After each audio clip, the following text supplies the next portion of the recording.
बहुत समय पहले की बात है, जब भारतवर्ष के अलग अलग राज्यों में छोटे छोटे राजवंशों का शासन हुआ करता था। उन्हीं में से एक था सौरगढ़, जो अपनी समृद्धि और न्यायप्रियता के लिए प्रसिद्ध था।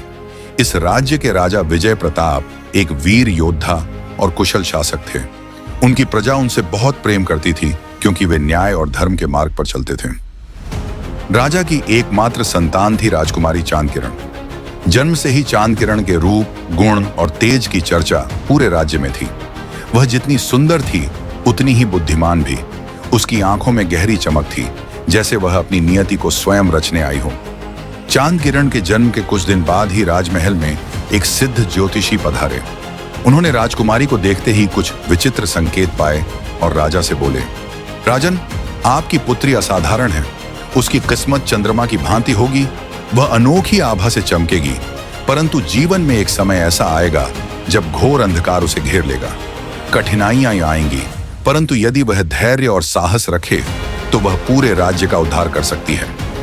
राजा यह भविष्यवाणी सुनकर कुछ चिंतित हुए, परंतु उन्होंने इसे भाग्य की इच्छा मानकर राजकुमारी को सर्वश्रेष्ठ शिक्षा देने का निर्णय लिया।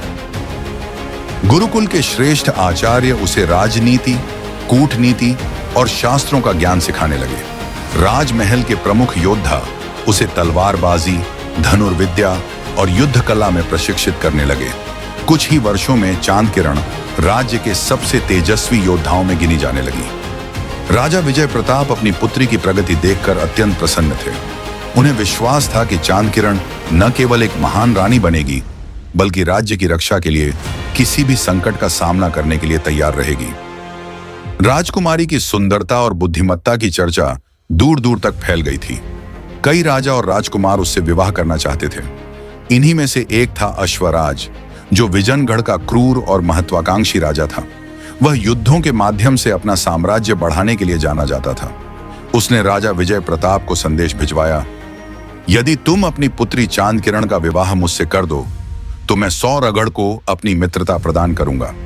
यदि नहीं तो तुम्हारे राज्य को तहस नहस कर दूंगा। राजा विजय प्रताप को यह प्रस्ताव स्वीकार नहीं था। उन्होंने यह संदेश ठुकरा दिया और अपने सैनिकों को सतर्क रहने का आदेश दिया। कुछ ही दिनों बाद एक अंधेरी रात, जब पूरा सौरगढ़ गहरी नींद में था, अश्वराज ने अपनी विशाल सेना के साथ अचानक महल पर हमला कर दिया। राजा विजय प्रताप ने अपनी सेना के साथ वीरतापूर्वक युद्ध किया, लेकिन वे इस अचानक हुए हमले के लिए पूरी तरह तैयार नहीं थे।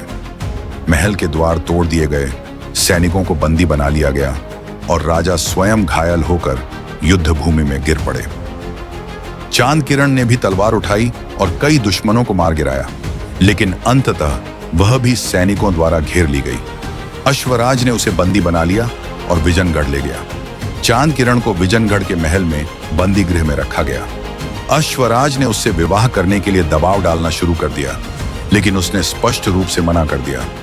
चांदकिरण ने हार नहीं मानी। उसने बंदी गृह में रहने वाले सेवकों और सैनिकों से मित्रता कर ली। धीरे धीरे उसने वहां के लोगों का विश्वास जीत लिया। चांदकिरण ने गुप्त रूप से संदेश भेजकर अपने पिता के बचे हुए सैनिकों और राज्य के वफादार सेनापतियों को अपने पक्ष में करने की योजना बनाई। जब सही समय आया, चांदकिरण ने बंदी गृह से भागने की योजना बनाई। उसने अपने समर्थकों के साथ मिलकर विजनगढ़ में विद्रोह भड़काया। राजा विजय प्रताप भी अपने कुछ वफादार सेनानायकों के साथ युद्ध के लिए आगे बढ़े। इस तरह विजनगढ़ में भयंकर युद्ध छिड़ गया। इस युद्ध में विजय प्राप्त करने के बाद चांदकिरण अपने पिता के साथ सौरगढ़ लौट आई। वहां पूरे राज्य में उत्सव मनाया गया। कुछ समय बाद राजा विजय प्रताप ने चांदकिरण को राज्य की रानी घोषित कर दिया। उसने अपने राज्य में शिक्षा, कला और न्याय को बढ़ावा दिया। चांदकिरण की कहानी केवल सुंदरता की नहीं, बल्कि संघर्ष, साहस और बुद्धिमत्ता की भी थी।